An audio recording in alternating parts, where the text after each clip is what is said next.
Wrestling Rampage here, and today we are going to discuss the WWE Wrestlemania 31 review.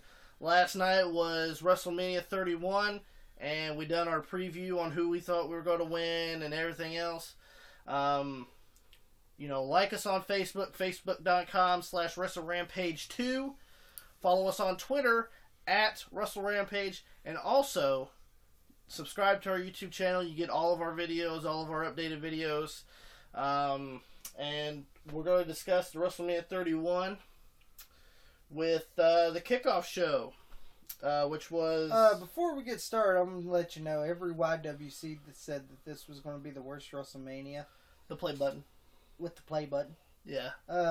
So, if you're going to say now that, I never said this WrestleMania was going to be bad, you're a fucking liar. We said it was going to be the shits, and we actually own up that the overall show was pretty impressive. Why don't y'all just own up and say, yeah, I admit I fucked up.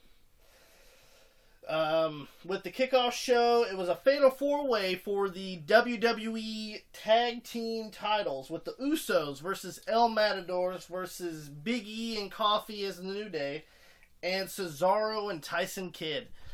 Now, I'm going to be honest, this was a great kickoff match with the Usos, Los Matadors, New Day, and Cesaro and Kidd. And there was a lot of great high spots and everything else. Cesaro and Kidd won the match and are still tag team champions. So I'm happy with that. And Natalya was fucking hot. Yes, Natalya looked pretty fucking hot in that fucking oh yes. Outfit. Seeing the boobies pop out almost. God damn. When she putting the goddamn bull with hooves. Yeah, I seen that. Cesaro and Tyson Kidd won a great fucking opening match. I just don't get the earplug headphones. I don't get that, but I don't understand it. Second match is the Andre the Giant Memorial Battle Royal. If you watched our preview, you know that I chose Axelmania, Curtis Axel, and I lost because everybody threw out Curtis Axel. Yeah, come on. They were about to throw him on the wrong side of the camera, and Big Show had to tell him, hey, wrong way. Go that way. And actually, your pick won the Andre the Giant Memorial Battle Royal. And I just picked him. I was like, fuck, I was like, I don't even know who's in the Battle Royal until I finally said, I was like, fuck it, I'll choose Big Show. And he won. I was like, but the highlight of this Battle Royal was Ms. Dow turning on the Miz. Yes. Finally, no one likes the fucking Miz. He's a piece of shit. I don't like him either, so. I think he's always sucked. Now we go into the actual WrestleMania. Those were the kickoff matches. You go into WrestleMania with the ladder match for the Intercontinental Heavyweight Championship. It was a great opening match for WrestleMania. Dolph Ziggler versus R-Truth versus Dean Ambrose versus Luke Harper versus Stardust versus Daniel Bryan versus Bad News Barrett.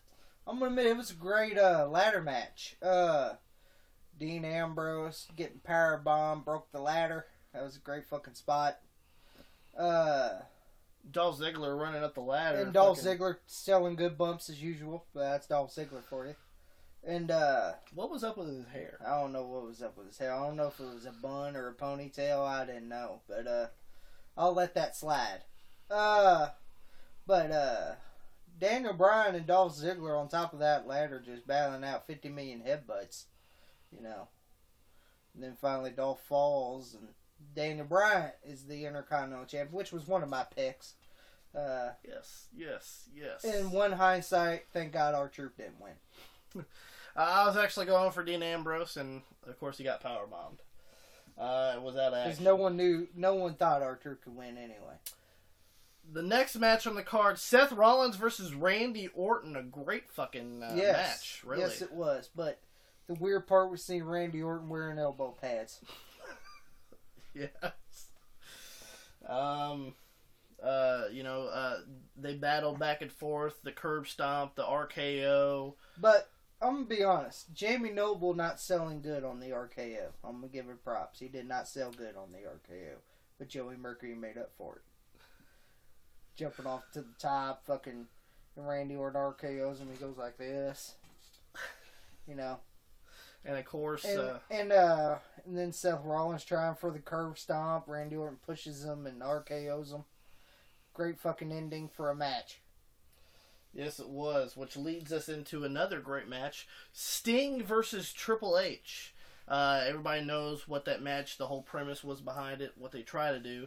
You know, Triple H being the best. Yeah, the best god of WWE versus, one of the WCW legends of Sting. I'm going to be honest. His first match in the WWE. Yeah. The Sting entrance was pretty good. I just didn't understand the Japanese drums and all that. I didn't understand it, but it was pretty good entrance for Sting, and of course God had to boost up that Terminator movie for Arnold. I'll be back. Yeah. It was a great match. DX coming out. DX coming out for Triple H. NWO coming out for Sting. And that was that looked like the Attitude Era. Really did. That was the best you could get. You know, and Triple H grabbing that sledgehammer, Sting grabs that baseball bat, breaks that sledgehammer, but God still found a way how to use a half a sledgehammer and beat Sting. Yes. But if I was Sting and when they broke off, shook hands, I would spit a loogie around his face and watch it drip over his big ass nose. Sting beating Triple H beating Sting. Everybody thinks it should have been Sting going over in the match. Oh yeah. So, next match on the card was AJ Lee and Paige versus the Bella Twins. Yes. That was a pretty okay Divas tag match. No one gave two shits about the Bellas. I still don't like the Bellas. Never will. But they're the whores of the wrestling business, as people like to call them. It's true. You know, that's what people say. You got that vibe. You got that vibe. But Paige and AJ Lee. Paige looking hot as ever. Yeah, Paige and AJ Lee picking up the win. Which leads us into the next match, which is for the WWE United States Heavyweight Championship, with the Russian beast, pretty much, Rusev, going against the American hero, John Cena. American soldier, an American. That'll make me go to Russia right there. If Cena was the spokesperson in America, I'd rather move to Russia. What they did pretty much was classic Iron Sheik versus Sergeant Slaughter. But the American going against the Iraqi or the next country that we're feuding with or whatever. But I'm gonna be honest, I'd rather go to Russia. So if Cena was supporting America and he was our American guy, I'd rather move to Russia. And of course, John Cena is the new WWE United States Champion. Yeah, he had to bury Rusev. He had to bury Rusev at the biggest show of the year. Rusev should have won, to be honest with you. Rusev should have. But he beat Rusev's undefeated streak that he had going. But a lot of people are saying, is this now where John Cena becomes the U.S. champion and he can do the thugonomic stuff?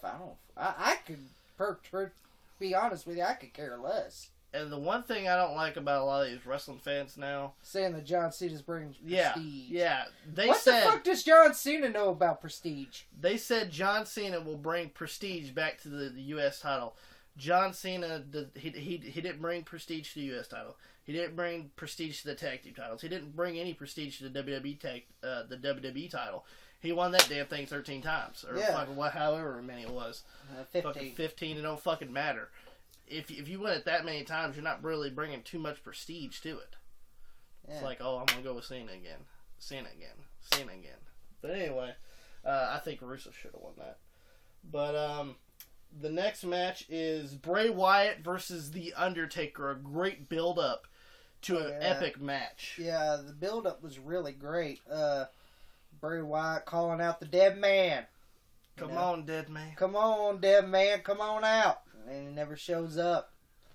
But that's the Undertaker. He deserves to have that time off, not like Brock Lesnar. Jimmy Johns. Yeah, Jimmy Johns. Yeah, he's making me want Jimmy Johns right now. But Bray Wyatt and the Undertaker had a really great match. And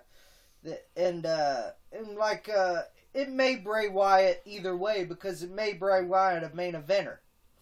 You know, didn't matter if he won or lost. That boosted him up to main event status. And Undertaker picks up the win, but it took 2 tombstones and a goozle. To get it done.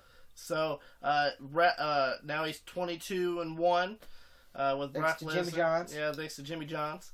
But that whole match was just to build Bray Wyatt. Yeah, to boost him as a main eventer. And it did. So, yep.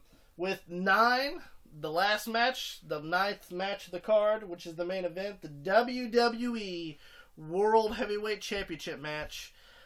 Jimmy Johns, Brock Lesnar going against Roman Reigns, the 2015 Royal Rumble winner. I'm going to be honest, the only thing that I enjoyed about this match is seeing 2 guys that I could give 2 shits about beating the fuck out of each other. They literally beat the shit out of each other. That's all I cared about. And another highlight was seeing Brock Lesnar say Suplex City bitch. That's about it. Yeah, he did like 10 suplex and he goes, Suplex City bitch. And Seth Rollins cashing in Money in the Bank. You know, and hitting Roman Reigns with the curve stomp. Pins him. The crowd pops because they loved it. And before we go, I want to mention the guy that ran into the camera at WrestleMania 31. What the fuck were you thinking? Right, I don't know if y'all seen it or not, but what the fuck were you thinking? It was right after the ladder match. What the fuck were you thinking?